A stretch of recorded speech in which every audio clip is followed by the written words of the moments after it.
आज भारत के प्रधानमंत्री नरेंद्र मोदी नए संसद भवन का उद्घाटन कर रहे हैं। वहीं दिल्ली की अगर बात करें तो दिल्ली के जंतर मंतर पर देश की वो पहलवान बेटियां धरने पर बैठी है और उनका समर्थन करने के लिए बहुत से किसान नेता, सामाजिक संगठन आगे आए हैं और आज वो एक बड़ी कॉल दी गई थी। उस कॉल को लेकर के कुछ किसान नेताओं को गिरफ्तार किया गया है। अभी हम मौजूद है उकलाना थाने के अंदर और मैं तस्वीरें दिखाऊंगा आपको। यहाँ पर आज किसान नेताओं को गिरफ्तार किया है और उन नेताओं से बातचीत करने की कोशिश करेंगे। वहां अभी उनको बैठाया गया है। देखिए तस्वीरें मैं आपको दिखा रहा हूं जहां आज किसान नेताओं को गिरफ्तार किया गया है और कुछ साथी जो है वो सुबह से ही उनको गिरफ्तार किया जा चुका है। और कई बार देखा गया है कि जब गिरफ्तारी होती है तो कुछ किसान नेता जो है वो इन सब बातों को लेकर के आगे रहते हैं।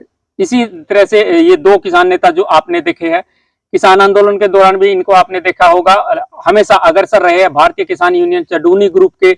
ये वो किसान नेता है लगातार किसानों की आवाज, मजदूरों की, मजलूमों की आवाज उठाते हुए आपको दिखाई दिए होंगे। आज इनको गिरफ्तार किया गया है। सुरेंद्र जी क्या कहेंगे, आज आपको सुबह से ही गिरफ्तार कर लिया गया था? सबसे पहले आपका बहुत बहुत धन्यवाद और जय जवान जय किसान, किसान मजदूर एकता जिंदाबाद। देखिए हम शांति प्रिय आंदोलन कर रहे थे। जिस प्रकार हमने 13 महीने किसान आंदोलन किया उससे हमने बहुत कुछ सीखा, लेकिन 13 महीने जब कोई दिक्कत नहीं आई। आज पहले आंदोलन था रोटी का और अब हमारा बेटी का ये जो मामला है, रोटी और बेटी का मामला है। तो हमें दिल्ली कूच कर रहे थे तो हमारे को गिरफ्तार कर लिया पुलिस ने। सरकार इतनी घबराई हुई है और सरकार देखिए आंदोलनकारियों को, बहुत आंदोलनकारी साथी हमारे पकड़ लिए। हमारे नेता भारतीय किसान चडूनी के राष्ट्रीय अध्यक्ष भी गिरफ्तार कर लिए गए हैं और बहुत से हमारे जिले हर जिले से साथी गिरफ्तार कर लिए। लेकिन हम शांति प्रिय जाना चाह रहे थे, बिल्कुल शांति प्रिय हमारे साथी पहुंच भी गए हैं बहुत से। और हमारे जो खिलाड़ी साथी हैं जिनके साथ गलत हुआ है, और देखिए पूरी सरकार, नरेंद्र मोदी हरियाणा का मुख्यमंत्री आज एक चोर के साथ, जो गलत आदमी है, पूरे सरकार उसके साथ खड़ी है। हम हमारी बेटियों के साथ खड़े हैं, जो किसान मजदूर छोटा दुकानदार जितने भी संगठन है, हम अपनी बेटियों का सहयोग नहीं करेंगे, बहनों का सहयोग नहीं करेंगे तो किसका करेंगे। तो हम शांति प्रिय दिल्ली जा रहे थे तो पुलिस को सरकार ने आदेश दिए है तो पुलिस ने हमारे को गिरफ्तार कर लिया सुबह 7 बजे। और सुबह हमें जाने की तैयारी थी, रास्ते में रोक लिया हमारे को। देखिए सरकार बिल्कुल आज बैकफुट पे आई हुई है, बिल्कुल घबराई हुई है। आज संसद का जो उद्घाटन किया जाना था वो टाइम से पहले कर दिया नरेंद्र मोदी जी ने। कितनी सरकार घबरा चुकी है।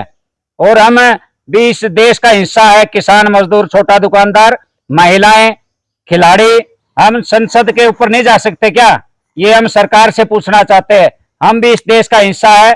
किसान मजदूर ने इस देश को अपने खून पसीने से सींच करके खड़ा किया है।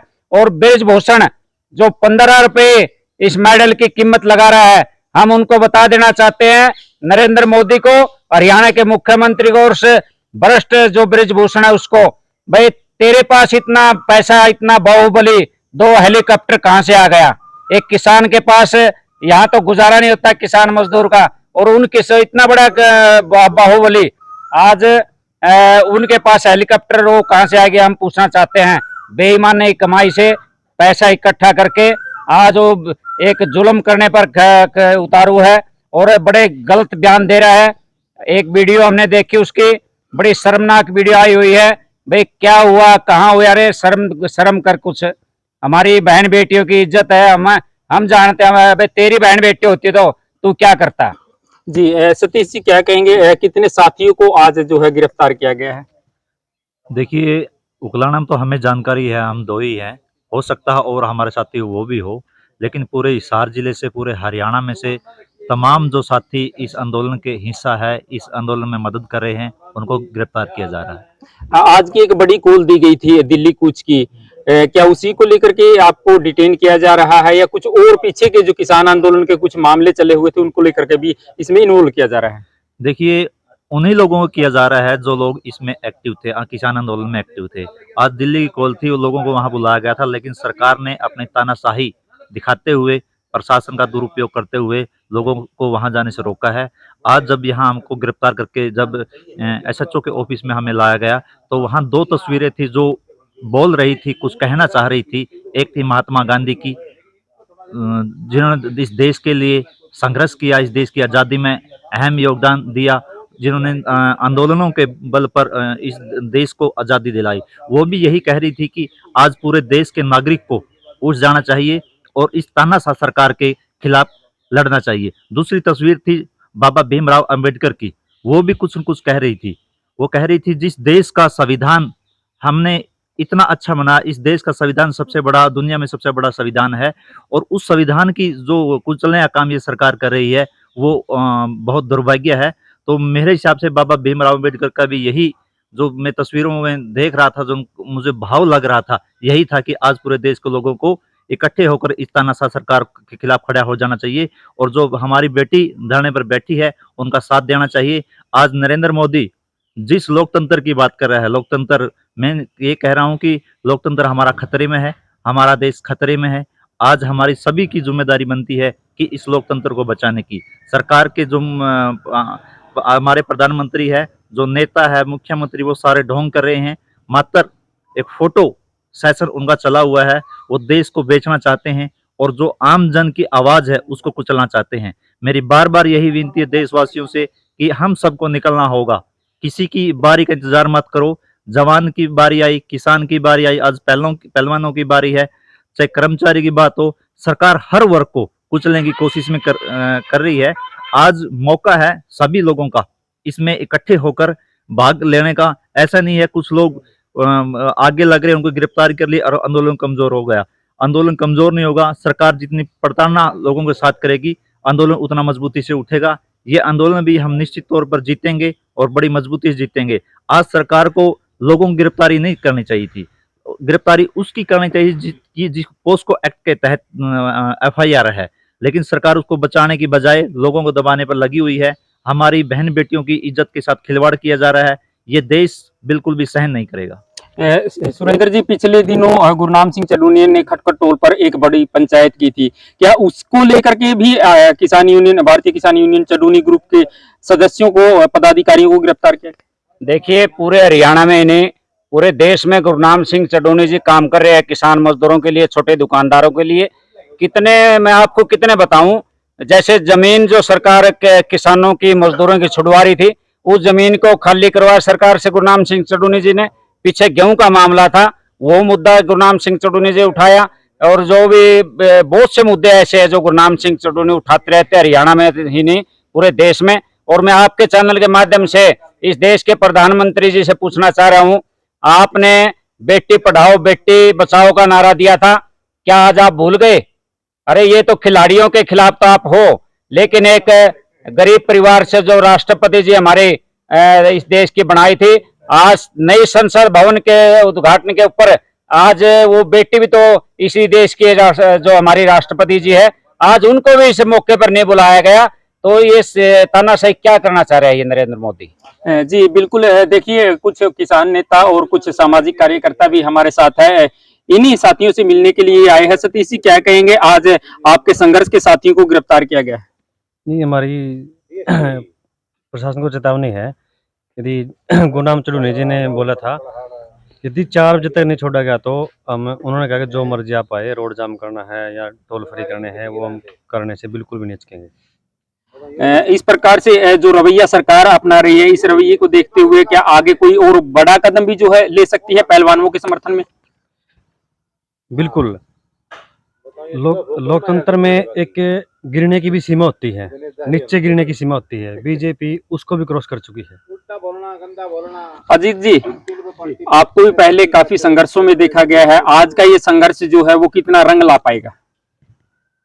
मैं तो आज की जो परिस्थिति है इसमें यही कहना चाहूंगा कि आज जो देश है हमारा, वो देश एक अनडिक्लेयर्ड इमरजेंसी के दौर से गुजर रहा है जी। आपातकाल, जो अघोषित आपातकाल कहें हम, वो स्थिति आज देश में है। आज देश में कोई सुनाई नहीं किसी की। एक आदमी कह रहा है कि मैं ही हूं और मैं जो चाहूंगा करूंगा, जबकि प्रजातंत्र में सभी को साथ मिला करके तो उसके सब कुछ सुन करके संवाद करके हर बात का समाधान निकाला जाता है। आज इस तरह से उन्होंने धक्काशाही कर रखी है कि पार्लियामेंट का जो उद्घाटन होना है उस पर मैं खुद ही करूंगा, ना राष्ट्रपति को बुलाऊंगा ना उपराष्ट्रपति को बुलाऊंगा, जिनका के अधिकार बनता है। और प्रजातंत्र के लिए जो कि बहुत ही जरूरी चीज थी उनको उन्होंने इग्नोर करके सिर्फ एक अपनी अहम के लिए ये जो काम हो रहा है देश में, किसी भी तरह से इससे देश का मान सम्मान विश्व के स्तर पर गिरेगा, ऐसा ही चीज उन्होंने करी। और आज का जो ये लड़ाई जो थी कि हाँ पहलवानों की तरफ से कॉल दी गई थी कि हम 28 तारीख को नए संसद भवन के सामने महिला पंचायत करेंगे, इसके विरोध में जो हमारे साथ पिछले 1 महीने से ऊपर हो गया हमें प्रदेश पे बैठे हुए, और हमारी कोई सुनाई सरकार नहीं कर रही है। अब आप ही बताइए कि देश के वो लोग जिन्होंने दूसरे विश्व स्तर पर जाकर के दूसरे देशों में मेडल जीत करके देश का तिरंगा लहराने का काम किया, राष्ट्रगान बजवाने का काम किया और देश की छवि को इतना निखारने का और देश को इतना मान सम्मान दिलाया, आज उन लोगों की इज्जत और आबरू किस तरह बुरी तरह से रेत में मिला दी गई है और उनकी कोई सुनाई नहीं हो रही है। और एक ब्रजभूषण जैसा आदमी जो अपने आप को बाहुबली महाबली को कहलवाने में पसंद करता है और उसकी भाषा अगर आप सुनो तो मतलब उसको किसी भी सत्र पर ये नहीं माना जा सकता भाई ये कोई सभ्य आदमी है, जिस पर 38-40 मुकदमे चलते हैं, जो कौन कैमरा रिकॉर्ड के ऊपर ये कहता है कि मैंने आदमी को गोली मार दी और उसके बावजूद कोई नहीं सुनता है। उन बच्चियों की ये तो शुक्र है हमारे सुप्रीम कोर्ट का कि उन बच्चियों की सुनवाई करके उसने अपनी इनके खिलाफ FIR दर्ज कराई और FIR भी पोस्को एक्ट के तहत दर्ज हो रही है, लेकिन 1 महीने से ऊपर हो गया उसकी भी कोई सुनवाई नहीं। जबकि पोस्को एक ऐसा एक्ट है उसके अंदर अगर कोई FIR दर्ज हो जाती है तो 24 घंटे के अंदर या 48 घंटे के अंदर गिरफ्तारी हो जाती है। और इसका पोस्को एक्ट का तो एक रिकॉर्ड राजस्थान और छत्तीसगढ़ जैसे प्रदेशों में 18 दिनों में तो उसकी मुकदमे की सुनवाई होकर सजा तक हो चुकी है, लेकिन यहाँ 1 महीने से ऊपर हो गया, किसी ने आज तक ब्रजभूषण के पास जाके पूछने तक की किसी ने तकलीफ नहीं की कि भाई आप इंटेरोगेशन आपकी करने के लिए आए, पूछने के लिए आए कि क्या मामला है। इस तरह की निर्जलता इस देश में हो रही है जिसका कोई आज जवाब नहीं। हर जगह प्रजातंत्र का के साथ खिलवाड़ किया जा रहा है। अभी वो कह रहे हैं कि वो राजदंड हम स्थापित करेंगे लोकसभा में। अब कोई पूछने वाला हो हमारे इन नेताओं से कि भाई एक प्रजातंत्र के अंदर वो जो सोंगल है वो एक राजदंड यानी कि एक राजा के राज्य का एक वो है, निशानी है, उसका प्रतीक है। उस प्रतीक को आप एक प्रजातंत्र की उस सबसे बड़े घर में कैसे उसको स्थापित करोगे? क्या हम राजतंत्र की ओर बढ़ रहे हैं? ये प्रजातंत्र है, लोकतंत्र है, जहां पूरे सभी सुनवाई करके के लोगों की बात को सुना जाता है और उनकी बात को सुन करके सही बात समाज स्थापित करके कोई काम किया जाता है।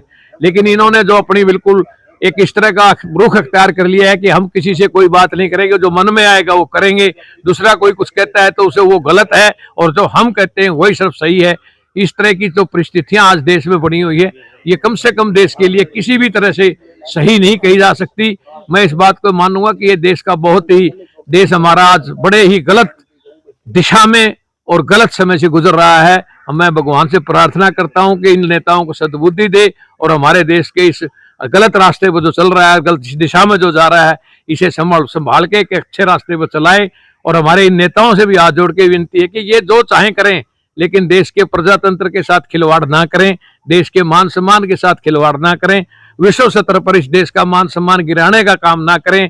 बाकी इन्होंने जो करना है वो करते रहें, लेकिन इन चीजों का जरूर ध्यान रखा जाए कि हमारे देश का मान सम्मान विश्व स्तर पर घट रहा है, ऐसे काम ये ना करें। अब एक तरफ तो हम ये लोग कहते हैं कि हमने एक उसको महिला को देश की सबसे बड़े पद पर बिठाने का काम किया है, महामहिम राष्ट्रपति बनाने का काम किया है मुर्मू जी को, और दूसरी तरफ उसी के हाथ से देश की उनकी अपनी जो कि राष्ट्रपति का संसद भवन तो राष्ट्रपति का अधिकार है, उसका शिलान्यास कराया गया उनके हाथ से, ना आज उनके हाथ से उद्घाटन करवाया जा रहा है और उनके उस कार्यक्रम से भी दूर रखा जा रहा है जो कि किसी भी तरह से उचित नहीं है। इससे तो लोग इस तरह की बातें करने पर मजबूर हो जाएंगे कि ये सिर्फ मतलब हमारे अल्पसंख्यक समुदाय से थी या एससी समाज से थी, इसलिए इसको इस तरह की उन चीजों से दूर रखेगा। इस तरह का मैसेज समाज में जाएगा जो कि कोई अच्छी चीज नहीं है। इन्हें चाहिए था कि हमारी माननीय महामहिम राष्ट्रपति महोदया को बुला करके वो इसका उद्घाटन करती और सभी हमारे जो दल थे उसमें हिस्सा लेते, सभी खुशी मनाते, क्योंकि हमारे लिए आज का दिन तो बहुत खुशी का दिन होता है कि हमारे देश की नई संसद का आज उद्घाटन होना था। लेकिन हमारे देश का जो माहौल है इस टाइम बहुत ही खतरनाक परिस्थितियों में है। चारों तरफ कानून की व्यवस्था का धज्जियां उड़ाई जा रही हैं। लोग अगर अपनी बात कहने के लिए कहीं जाना चाहते हैं तो उनको जाने नहीं दिया जाता। हरियाणा और दिल्ली के चारों तरफ सारे बॉर्डर्स को घेर लिया गया है। जहां कहीं से भी लोग आने वाले यहाँ आने के लिए निकले उनको वहीं दबोच लिया गया। अब जैसा कि आपके सामने है कि हमारे यहाँ उकलाना थाने में भी हमारे ये दो साथी सुरेंद्र और हमारा सतीश भाई को दोनों को सुबह इन्होंने गिरफ्तार कर लिया। अब हमें पता लगा तो हम इनको संभालने के लिए यहाँ पहुंचे हैं। तो ये इस तरह की जो परिस्थितियां है, लोकतंत्र को ऐसे दबाया नहीं जा सकता। प्रजातंत्र में ये नहीं है कि आप लोगों की बात को नहीं सुनेंगे उनको दबा के रोक लोगे, ऐसा कभी नहीं हो सकता। आप अगर इस तरह की तानाशाही दिखाओगे तो इससे दुगना उस आंदोलन में उफान आएगा और लोग आपको फिर पिछले ही दिनों देखा हुआ आपने श्रीलंका में क्या हुआ था। इस तरह की परिस्थितियां देश में ना आए तो इन चीजों से बचने का प्रयास किया जाना चाहिए और लोगों के मतलब सिर्फ अपने ही मन की बात को सारा दिन सुनाते रहना ये कोई ज्यादा बढ़िया बात नहीं है। प्रजातंत्र में लोगों के मन की बात को सुना जाता है, सुन के उस बात पे अमल किया जाता है कि भाई लोग क्या चाहते हैं। लेकिन यहाँ तो उलट हो रहा है, पिछले 9 साल से सिर्फ अपनी अपनी बात कही जा रही है, ना मन की बात का नाम कह के ढंग की बात करते और ऐसी बातें हैं जिससे देश टूटने के कगार पर जा रहा है। आज देश की जो परिस्थितियां हैं वो किसी भी तरह से ठीक नहीं। हमारा देश सभी धर्मों का, सभी जातियों का, सबका सामूहिक एक बढ़िया, यहाँ सभी प्रेम प्यार से रहने वाले लोग थे। लेकिन अब इन्होंने जो हालात बढ़ा दिए, सबको बांट के रख दिया है, ये देश के लिए बिल्कुल भी अच्छी परिस्थिति नहीं कही जा सकती। अभी भी मैं इन नेताओं के सामने मेरी तो ये रिक्वेस्ट है कि भाई देश के मान सम्मान और उसको देखते हुए इस तरह की चीजों को बंद किया जाना चाहिए। और ये हमारे देश के मान सम्मान, हमारी इज्जत जो इतने 1 महीने से ऊपर से बैठी है, इनको पूरा न्याय मिलना चाहिए। चाहे गलत कोई भी है, आप उसकी जांच ही नहीं करा रहे, और तो जांच तो करा लो कम से कम। वो करिए हमारा नार्को टेस्ट करा लो, हमारा कुछ कर लो, लेकिन कुछ सुनने को तैयार नहीं है। देश के तो भला हो सुप्रीम कोर्ट का कि उसने इनके खिलाफ FIR दर्ज करवा दी, नहीं तो यही नहीं होनी थी। और इसके साथ साथ मैं धन्यवाद करूंगा हमारे इन मीडिया के साथियों का, आप जैसे जो हमारे साथी हैं, जो हमारे यूट्यूबर हैं विशेष तौर पर, आज उन्हीं के कारण यह हमारा जो ये सारा देश की जो दिक्कतें हैं ये लोगों के सामने आ रही हैं। वरना हमारा देश का जो मेन स्ट्रीम का जो मीडिया है वो तो बिल्कुल आज बिल्कुल सरकार का पिछलग्गू बन चुका है। वो तो कोई बात ढंगसर की उठाते ही नहीं, ना बेरोजगारी की बात करेंगे, ना भूखमरी की बात करेंगे, ना देश की और समस्याओं की बात करेंगे। वो बात करेंगे पाकिस्तान की, फलाने की, धमाके की और देश में फूट डालने वाली, खराबी वाली बातें करेंगे। कोई ये नहीं पूछता कि आज देश भूखमरी में सबसे पीछे क्यों चला गया, आज देश में बेरोजगारी में सबसे पीछे क्यों चला गया, आज देश के हालात इतने खराब क्यों हैं। इन बातों पर कोई मुद्दा नहीं उठाता, लेकिन सिर्फ पाकिस्तान फला, जबकि हम आज भूखमरी के मामले में तो पाकिस्तान से भी पीछे चले गए हैं। जी बिल्कुल, देखिए जिस प्रकार से अजीत जी ने कहा, आज एक बड़ा खुशी का दिन हो सकता था। आज संसद भवन का, नए संसद भवन का उद्घाटन हो रहा था, लेकिन जिस बेटी बचाओ बेटी पढ़ाओ के नारे को लेकर के ये सरकार सत्ता में आई थी, आज वही बेटियां अपनी आबरू बचाने के लिए उसके बिल्कुल नजदीक यानी कि दिल्ली में ही अपने हकों को बुलंद करने के लिए धरने पर बैठी हुई है। तो लगातार इसी प्रकार से जुड़े रहिएगा, हम तमाम मुद्दों की अपडेट को लेकर के आपके बीच में आते रहेंगे। अपने सहयोगी के साथ मैं आपका साथी नरेश कुमार।